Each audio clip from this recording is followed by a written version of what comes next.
ఇవాళ మనము varicose veins stages గురించి మాట్లాడుకుందాం. ఇది ఎర్లీ స్టేజ్లో ఇట్లాగా స్పైడర్ వెయిన్స్లా కనబడతాయి. సెకండ్ స్టేజ్లో ఈ వెయిన్స్లు ఉబ్బినట్టు కనబడతాయి. థర్డ్ స్టేజ్లో కాలు వాపు, కాలు కొంచెం కలర్ మారటం కానీ, కాళ్ళ నొప్పులు కానీ, దురదలు కానీ స్టార్ట్ అవుతాయి. ఫోర్త్ స్టేజ్కి వచ్చేటప్పటికి కాలు ఆ కింద భాగం అంతా కొంచెం బాగా అందవికారంగా తయారయ్యి నల్లగా తయారవుతుంది. దాని తర్వాత స్టేజ్లో కాళ్ళలో పుళ్ళు పడతాయి, ఫిఫ్త్ అండ్ సిక్స్త్ స్టేజ్లో. సో మనము అన్ని స్టేజ్ల్లో కూడా ట్రీట్మెంట్ చేయగలం. ఈ ఎర్లీ స్టేజ్లో మనం క్లాక్స్ అనే ప్రొసీజర్ చేస్తే మీ స్పైడర్ వెయిన్స్ వెళ్ళిపోతాయి. ఈ స్టేజ్లో చేస్తే మనం లేజర్స్ చేసుకోవచ్చు.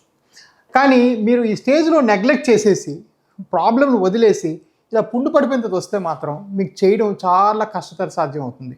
మీకు కనీసం 10 సార్లు హాస్పిటల్కి వచ్చిపోవటం, కాళ్ళు కట్లు కట్టుకోవటం, కాళ్ళకి రకరకాల ట్రీట్మెంట్ చేయడం, కొన్నిసార్లు చర్మం మార్పిడి చేయడం, కొన్నిసార్లు అది తగ్గపోయే అవకాశం కూడా ఉంది.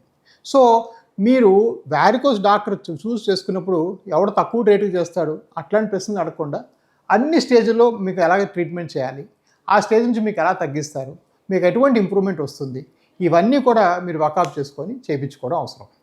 ఇప్పుడు ఎవిస్ హాస్పిటల్ని సంప్రదించండి. స్కానింగ్ కూడా ఫ్రీగా చేస్తున్నారు. Avis hospitals.